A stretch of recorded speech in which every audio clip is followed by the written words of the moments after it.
Today we are going to learn about auxiliaries. I have given you some examples of auxiliaries like have, has, have to, has to, can, could, may, might, must. Like that I have given you examples of auxiliaries. Today I have taken one example of auxiliaries. What is that? Have to, has to. Understood? ಅರ್ಥ ಆಗ್ತಿದೆ ಎಲ್ಲರಿಗೂ? See, in that auxiliaries, four formulas will come. What is that? Affirmative, negative, interrogative, negative interrogative. Like tenses.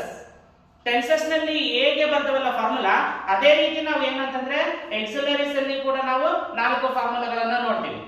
ಓಕೆನಾ?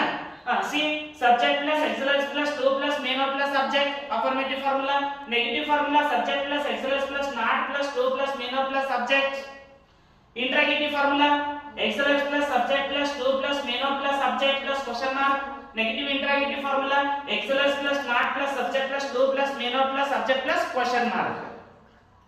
See, in that formula I have given you examples.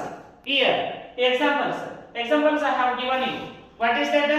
See, I have to learn English. ನಾನು English ಕಲಿಯಬೇಕು. I have not to learn English. ನಾನು English ಕಲಿಯಬೇಕಿಲ್ಲ. ಯಾವಾಗ learn to English? ನಾನು English ಕಲಿಯಬೇಕೆ? ಯಾವಾಗ I learn English? ನಾನು English ಕಲಿಯಬೇಕಿಲ್ಲವೇ?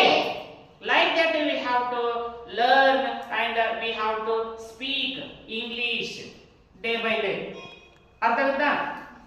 ಇಲ್ಲಿ ಯಾವ ರೀತಿ ಕಲಿತಿದೀವಿ ಇಂದನೂ ಕೂಡ ಆ ರೀತಿ ಕಲಿತಾ ಬರ್ತಿದ್ವಿ. ಹ್ಯಾವ್ ಮತ್ತೆ ಹ್ಯಾಸ್ ಮೇಲೂ ಕಲಿತಿದೆ ಅಂದ್ರೆ ವ್ಯಕ್ತಿ ಏನನ್ನು ಹೊಂದಿದ್ದಾನೆ ಸ್ವಾಧೀನತೆಯನ್ನ ತಿಳಿಸೋದು. I have a pen, I have a car, you have a house. Like that. ನಿನ್ನ ಹತ್ರ ಒಂದು ಪೆನ್ ಇದೆ, ನನ್ನ ಹತ್ರ ಒಂದು ಕಾರು ಇದೆ, ಹೌದಾ? ಈ ರೀತಿಯಾಗಿ ಹೇಳೋದನ್ನ ಹ್ಯಾವ್ ಹ್ಯಾಸ್ ಅನ್ನ ಕಲಿತಿದ್ದೀವಿ. ಬೇಕು ಅನ್ನೋದನ್ನ ಹ್ಯಾವ್ ಟು ಹ್ಯಾಸ್ ಟು. ಓಕೆನಾ? Like these examples. ಓಕೆನಾ? Tomorrow we are going to learn what is that? Had to. ಹೌದಾ? Had to. ಓಕೆನಾ? ಹ್ಯಾಡ್ ಟು ಅನ್ನ ನಾವು ಮುಂದಿನ ಕ್ಲಾಸಸ್ ಅಲ್ಲಿ ನಾವು ಕಲಿತಾ ಹೋಗೋಣ. ಈ ರೀತಿಯಾಗಿ ನಾವು ಏನಂತಂದ್ರೆ ಇಂಗ್ಲಿಷ್ ಕಲಿತಾ ಹೋಗ್ತಾ ಇದೀವಿ. ಆಫ್ಟರ್ ದ ಟೆನ್ಸಸ್, ಓಕೆನಾ, we are learning auxiliaries. Understood?